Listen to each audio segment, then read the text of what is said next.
O texto é um texto de comunhão, como disse o mesmo texto que nós já fizemos um comentário, de 1 Coríntios capítulo 11, que fala sobre a ceia do Senhor. E o texto que eu quero deixar com você é de Atos capítulo 2, do versículo 42 até o 47, que já foi pregado aqui também várias vezes por outros pastores da nossa igreja também. Diz assim, versículo 42, perseveraram na doutrina dos apóstolos, na comunhão e no partir do pão. Em cada alma havia temor, muitos prodígios e sinais eram feitos por meio dos apóstolos. Todos os que criam tinham tudo em comum, vendiam suas propriedades e bens, distribuindo os produtos entre todos, à medida que alguém tinha necessidade.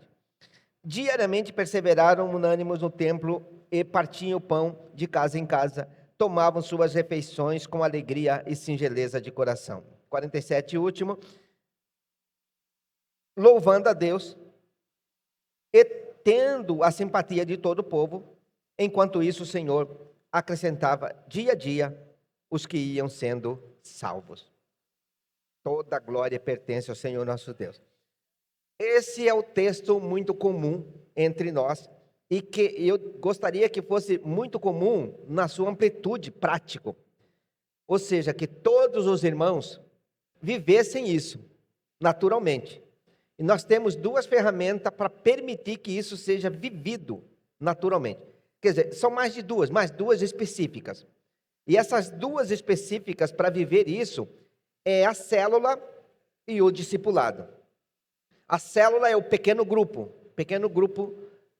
discipulador, que a gente pode chamar só de pequeno grupo, pode chamar de célula, mas é um pequeno grupo de crescimento, ou seja, grupo de crescimento, grupo em que a gente leva os amigos não crentes para poder também aceitar Jesus e se converter ao Senhor Jesus e ser batizado, e a convivência também dos que já são crentes para continuar fazendo a obra de Deus. Então esse é chamado de pequeno grupo discipulador, que é o nosso PG, e também conhecido bastante como célula.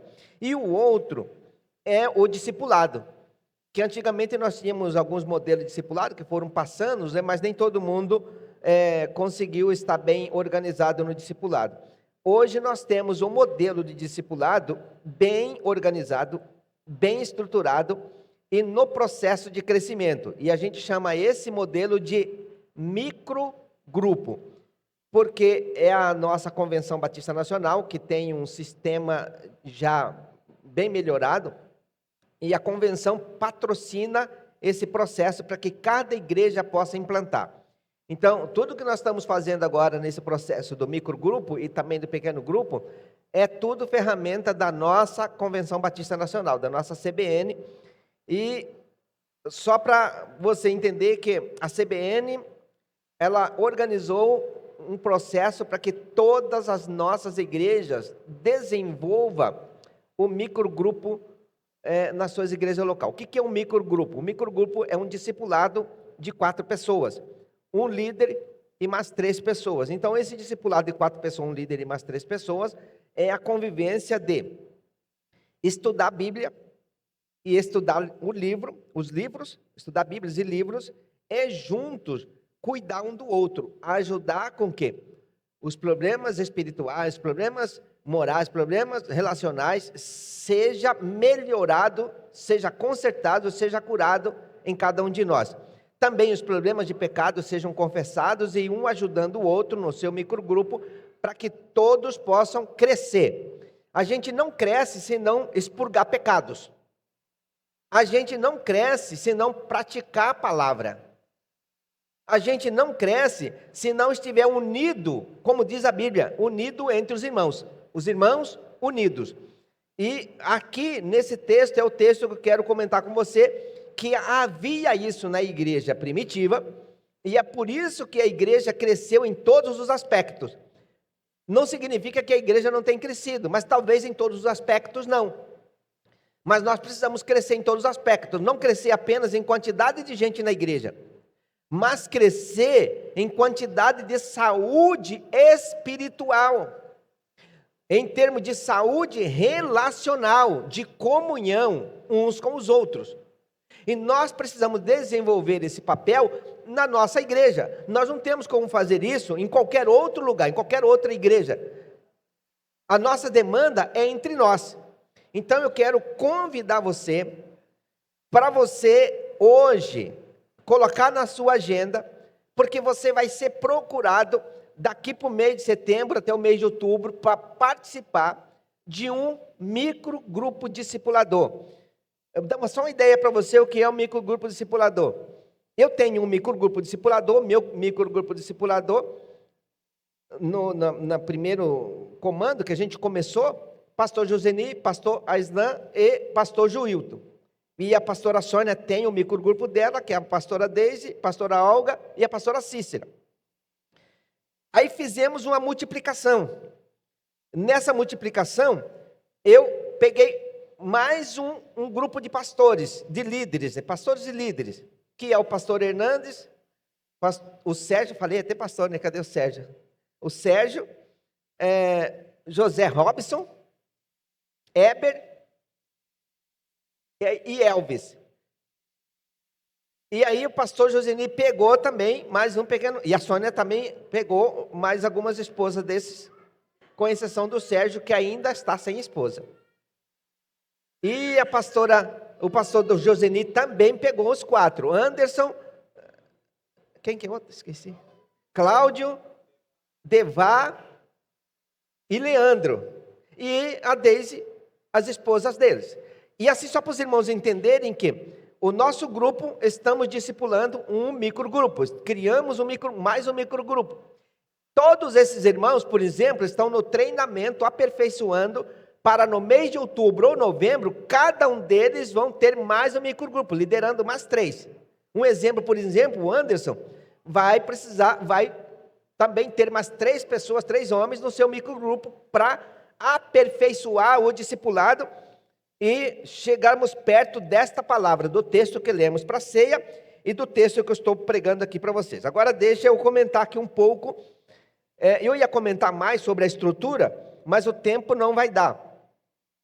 Aí eu quero entrar aqui em alguns textos. No livro de Efésios, no capítulo 4, versículo 14, a Bíblia diz assim: estai, pois, firmes, tendo cingido os vossos lombos com a verdade, e vestido a couraça da justiça, e calçados os pés na preparação do evangelho da paz. E isso a gente faz juntos. Não tem como você se preparar sozinho. A gente prepara junto. Prepara com o grupo, prepara com a equipe, prepara uns orando pelos outros e apoiando e ensinando um ao outro. Aquelas pessoas que estão aprendendo, que já sabem, vão ensinando os outros. Como é no caso aqui, o pastor Joseni ensina a equipe, essa equipe vai ensinar outras novas pessoas, e assim a gente vai multiplicando o ensinamento, o de crescimento. Não só de ser salvo, mas de entender a palavra, e de entender a palavra não no sentido técnico, porque uma coisa é você citar os textos bíblicos, outra coisa é você viver ele na comunhão, na prática da vida cristã, que é outra dimensão que ainda falta para a nossa igreja, e nós estamos implantando isso agora, para a gente viver essa dimensão de pequenos grupos e de discipulado, que é um crescimento no relacionamento. É nesse relacionamento que a gente vai entendendo o quanto a gente é humilde ou não, ou quanto nós precisamos aprender o caminho da humildade, que é aprender com os que sabem mais, e falar aquilo que nós entendemos, e aprender com o que o outro falou, e poder fechar o assunto sem briga, porque tem muitas brigas por aí, mas entre nós precisamos aprender, ou seja, transformar isso em aprendizado, e a gente aprende relacionando, crescendo e vivendo em comunhão. Nesses grupos, a gente percebe a facilidade maior do texto que o apóstolo fala, que o apóstolo Paulo falou sobre: vocês reúnem, e aí começa a confusão, e até acredito que tenha confusão, porque alguns de vocês não souberam ainda entender o processo que devemos esperar uns pelos outros. E no microgrupo funciona perfeitamente bem o processo de comunhão, inclusive da alimentação juntos, porque existe isso como passo do processo. Continuando aqui: juntos, unidos na obra do Senhor, e dedicados, apoiando, comendo juntos, como fazemos na célula, no discipulado e nas orações. A gente precisa praticar isso não só no discipulado, na célula, nas orações, no microgrupo, como também nas reuniões que nós temos. Por exemplo, 5 da manhã é hora da oração. Eu acredito que a maioria dos irmãos ora. Se você não está orando, ore às 5, ore às 5h10, 5h30, mas ore de madrugada. Seja a primeira coisa que você precisa fazer é orar. Ah, mas é muito corrida a minha vida. Dá um jeito de levantar um pouquinho mais cedo, mas dedique um tempo de oração para começar o seu dia. Faça isso em nome de Jesus, porque isso muda tudo o que vai acontecer no seu dia, se você colocar Jesus na plataforma do seu dia. Coloque Jesus como a coisa mais importante do seu dia. Se ele é mais importante, ele é a primeira coisa que vai entrar no seu dia, antes do seu café. Você pode até fazer um cafezinho. Vamos começar meu devocional, vou começar com um cafezinho, porque não dormi tão bem, então um cafezinho vai me manter acordado para eu nem cochilar na hora da minha oração e da leitura da palavra de Deus. É maravilhoso, é maravilhoso. Então, eu desafio você para essa prática. E aí nós vamos aqui para o segundo, que é o versículo 43. Em cada alma havia temor e muitos prodígios e sinais eram feitos por meio dos apóstolos. Apocalipse 14, versículo 7, dizendo com grande voz: temei a Deus e dai-lhe glória, porque vinda é a hora do juízo, e adorai aquele que fez o céu e a terra e o mar e as fontes das águas. Existem os prodígios, existem as maravilhas. Está aqui um texto dizendo de prodígios e as maravilhas, que nós devemos adorar o Senhor, que faz prodígios, que faz maravilhas e que transforma as coisas, inclusive criou as fontes das águas, ele faz todas as coisas. E aí a gente pode ver que no dia da igreja, nesse período aqui, exatamente nesse período, aconteceu um movimento, alguns anos depois, alguns meses ou anos depois, em que Ananias e Safira, logo no capítulo 5, Ananias e Safira foi fazer o que Barnabé tinha feito. Barnabé era um homem próspero, vendeu os bens e deu de oferta para a igreja. Tudo que ele tinha, deu de oferta. Aí foram outras pessoas e venderam também os bens e deu de oferta para que todo mundo pudesse comer e beber, desenvolver o ministério da igreja, esparramar a igreja, enquanto com aquele dinheiro as pessoas iam comendo e bebendo e iam pregando o evangelho. Tinham mais tempo de pregar e pregar durante o dia e a noite, porque tinham um sustento. Beleza. Mas apareceu um homem chamado Ananias e Safira. Eles venderam também, falei o nome, igual Barnabé fez, vendeu, entregou tudo, Ananias e Safira também vendeu. E foi e entregou. Aí Pedro perguntou: por quanto você vendeu? Porque o Espírito Santo já testificou que ele estava mentindo. E aí ele vendeu e falou: eu vendi por tanto. Tipo, vou dar um exemplo, que não tem esse valor lá. Tipo, vendi por 10 mil. Mas na verdade ele tinha vendido por 20. E aí ele entregou os 10 mil, mas guardou outros 10, a metade em outro lugar. Aí Deus revelou para Pedro: ele está mentindo. Aí Pedro falou para ele: olha, você não está mentindo para mim, você está mentindo para o Espírito Santo. Quando acabou de falar isso, ele caiu morto. Aí chegou a mulher dele, alguns tempos, aí pegaram o corpo dele e levaram para sepultar. Aí logo em seguida chegou a esposa. E ele perguntou: Safira, por quanto vocês venderam a propriedade? E ela disse: portanto, confirmou a palavra do marido. Quer dizer, tinha vendido por 20, uma hipótese, não tem essa palavra. Digamos que vendeu por 20, mas falou que vendeu por 10, pela metade. Ele disse: olha, sabe aqueles rapazes que estão ali na entrada? Ela olhou: pois é, aqueles camaradas acabou de levar o seu marido para a sepultura e vai levar você também, porque mentiu a Deus. Então, isso é prodígio que acontecia por causa da falta de fidelidade. Era muito comum naquele tempo Deus corrigir as pessoas de imediato. Hoje, basicamente, não acontece isso, né? A pessoa pode estar muitas vezes viciada em pornografia, pode estar mentindo, pode estar roubando, pode estar fazendo um monte de coisa errada, está de boa, frequenta a igreja, está tudo de boa. E Deus vai tolerando a gente, esperando o momento que a gente tenha, digamos assim, ou agora eu entendi, Deus tem misericórdia. Ele pede perdão e Deus perdoa e ele vai santificar a vida para ir para o céu. Parece que Deus ficou mais calmo, né? Mais amável, mais tolerante. Mas Deus é bom para conosco, porque nós éramos muito acabados. os brasileiros, porque eles lá eram judeus, conhecia as coisas bem na regra. Nós aqui não, nós somos muito bagunçados. Aí Deus entende isso também, que a gente vai devagar, a gente vai mais devagar. E eu sei que Deus entende isso. Por isso é hora de a gente começar a crescer também, amém? Amém. Diga para o seu irmão do seu lado assim, vamos crescer juntos. E milagres aconteciam, como Pedro na Porta Formosa, em que orou por aquele paralítico e ele se levantou e glorificava a Deus. Os milagres aconteciam e vai acontecer aqui também. Nós vamos orar agorinha, você vai ver Deus fazer milagre na sua vida. Tem coisas que a oração vai resolver os nossos descasos, digamos assim, porque a gente promove muito descaso com a nossa saúde. A gente adoece por falta de cuidado, a maioria deles é por falta de cuidado. Vou dar um exemplo para você que de falta de cuidado. A maioria das pessoas tem algum problema ligado a algum tipo de saúde, inclusive, por exemplo, rim. Por que eu estou falando do rim? Meu rim começou a entrar em falência. E eu fui no médico, o médico falou, sabe por que seu rim está falindo? Porque você não bebe água. Eu falei, eu bebo 2 litros por dia. Não, você está falando que você bebe 2 litros por dia, mas você não bebe água. Aí eu falei, então me explica o que é isso, porque eu bebo 2 litros por dia. Ele falou, uma coisa é você pegar 500 ml, enfiar na boca, engolir. Outra coisa é você pegar só 200 ml e degustando aos poucos, degustando e salivando, 200 ml vale por mais de 1 litro se você fizer a forma certa. Aí eu comecei a aprender e o meu rim começou a voltar à vida novamente. E eu acredito, não fiz exame de novo, mas acredito que eu vou fazer. Eu comecei a estudar sobre isso.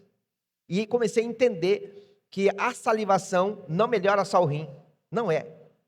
É basicamente tudo da saúde é quando você bebe água salivando essa água.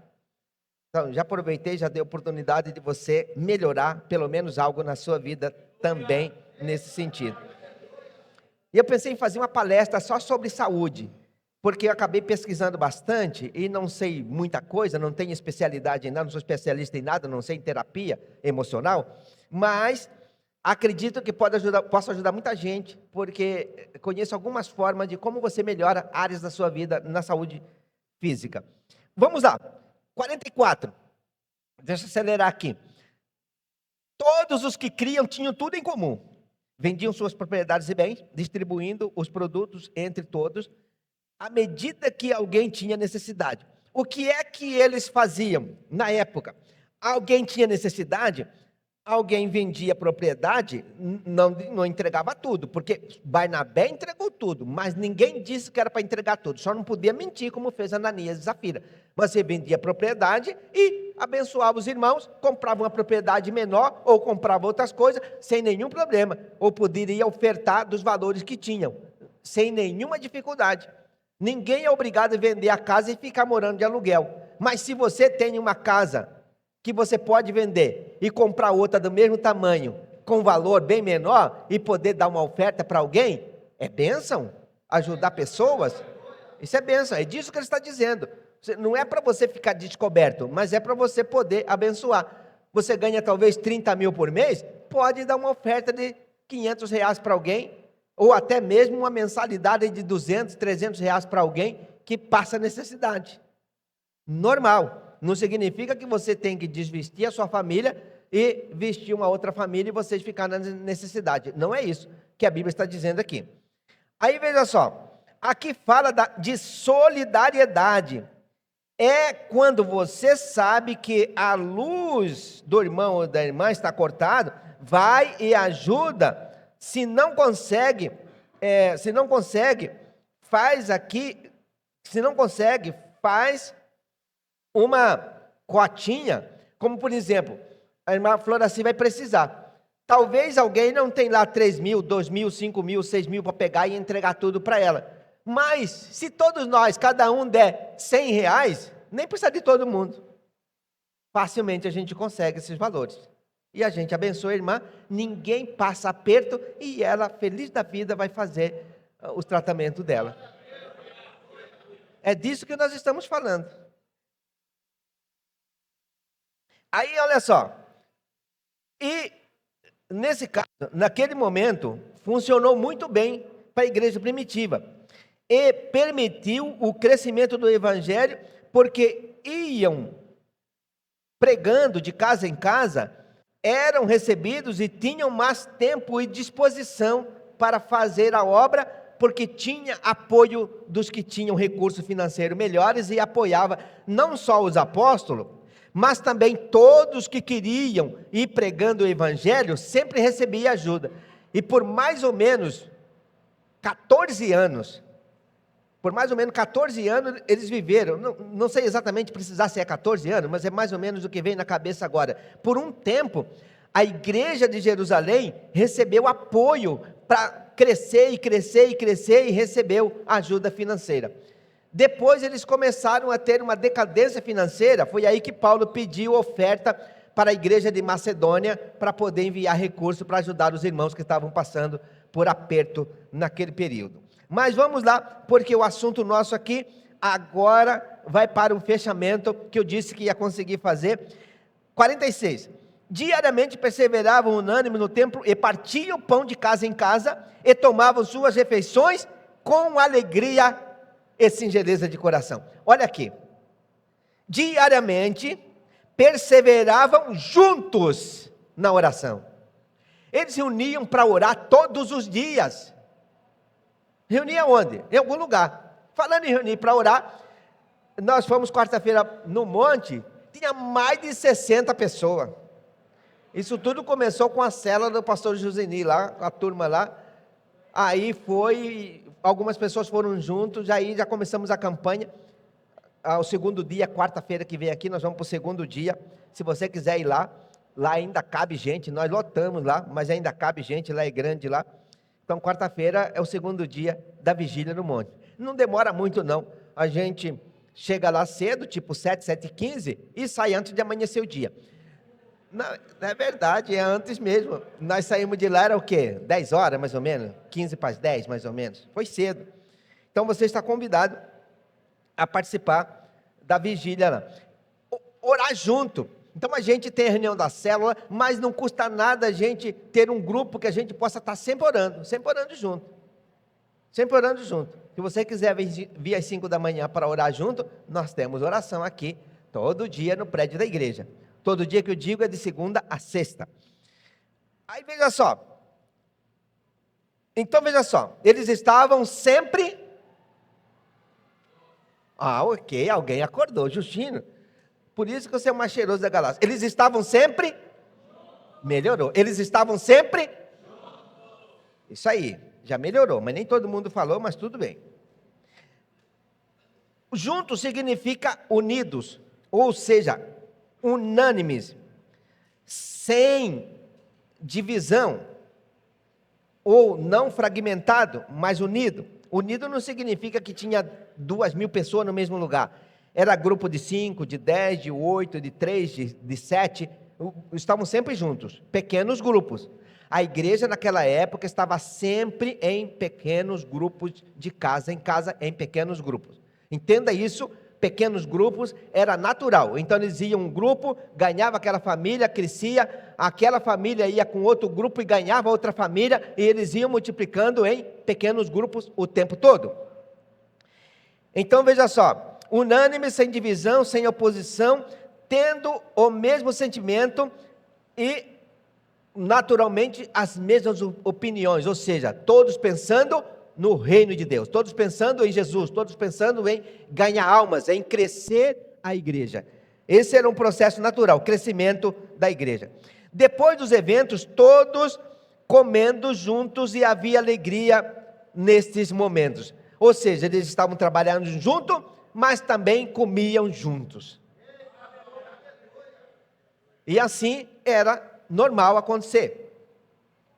Eu sei que hoje é mais difícil devido à correria, e a maioria das igrejas não trabalham assim, não tem isso, essa unidade, essa convivência, tá? E não é todo mundo que tem um churrasco tão bom quanto lá no pastor Joseni, e nem igual lá no pastor Joilton, e nem igual no Leandro. Cadê Leandro? Está por aí?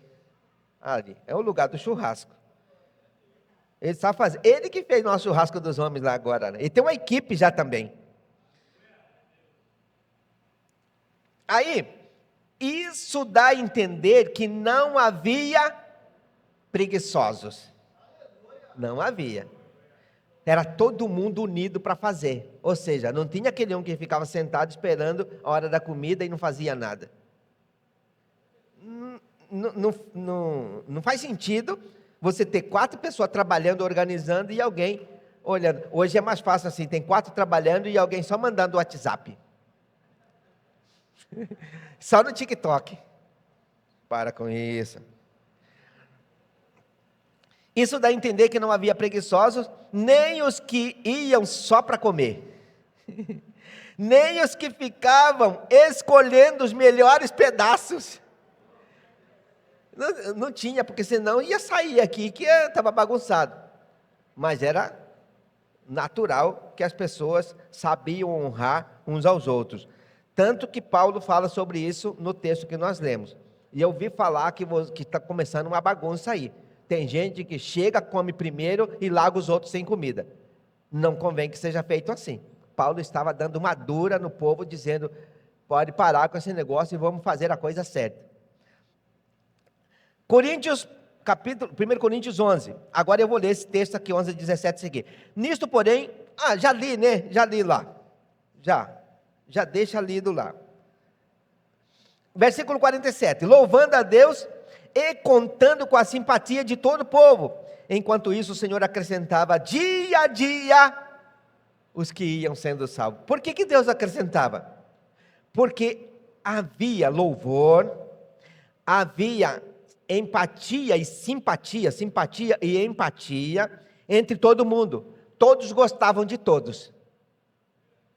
Pai, não dá para conviver bem quando você tem uma turma que não gosta do outro.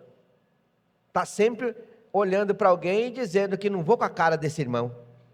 Não, você vai com a sua cara, mas goste dele.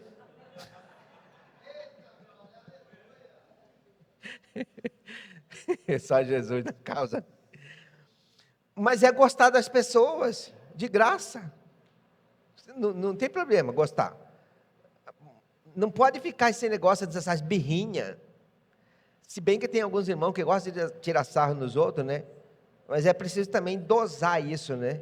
Saber com quem você brinca, até que ponto você vai. E se percebeu que alguém não gostou da brincadeira, vai lá e pede perdão e não brinque mais.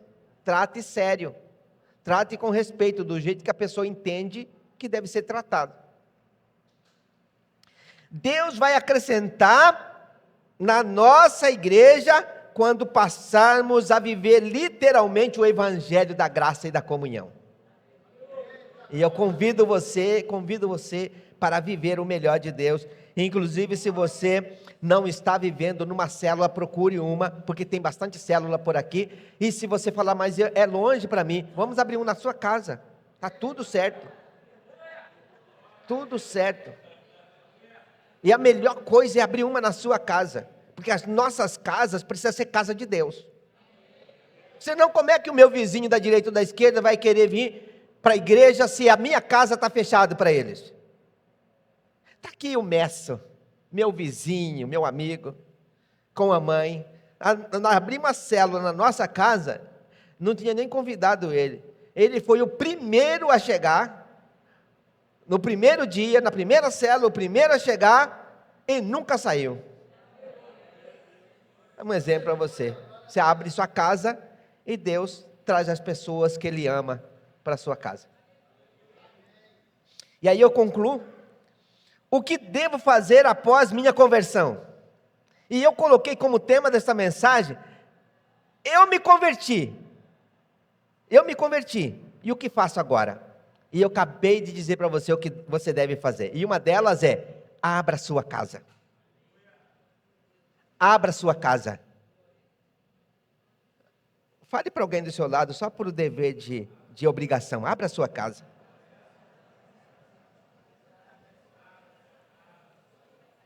Sabe por que você precisa abrir a sua casa? Para receber os que Deus vai salvar na sua rua e no seu bairro. Você precisa abrir a sua casa para receber os que Deus está salvando na sua rua e na sua casa. Abra a sua casa. Abra a sua casa para Deus trabalhar na sua vida e na sua família. Então eu me converti. E o que devo fazer? Primeiro, abra sua casa. Persevere nas doutrinas e na comunhão e na oração. Abra sua casa e persevere na comunhão com os seus irmãos. Traga as pessoas e desenvolva comunhão com eles. Quem ou o que devo governar os meus pensamentos e sentimentos? Eu devo temer a Deus. Então, eu preciso abrir a minha casa, eu preciso temer a Deus. Como devo me comportar quanto aos demais nas suas necessidades? Existe necessidade, os irmãos têm necessidade, muitas pessoas têm necessidade. Como eu devo me comportar? Repartindo do que eu tenho. Claro que você não vai repartir a sua casa no meio, mas você pode repartir das bênçãos que Deus tem te dado. Vou dar um outro exemplo aqui. Mira, cadê Mira? Acho que não é Mira. Não. Irmã da Mira Nilce. Isso. Miriam. Eu falei Mira, né? Mas é Miriam. Miriam, há uns 2000 anos atrás, ela doou um carro para a igreja. E esse carro está até hoje com o Charleandro. E Charleandro trabalha e usa, pagou algumas parcelas, né, que estava no carro, e a bênção está aí, e ela abençoou, e Deus continua abençoando a vida dela. Nunca tinha falado isso aí, ó. Eu estou falando porque quando você tem, você pode repartir.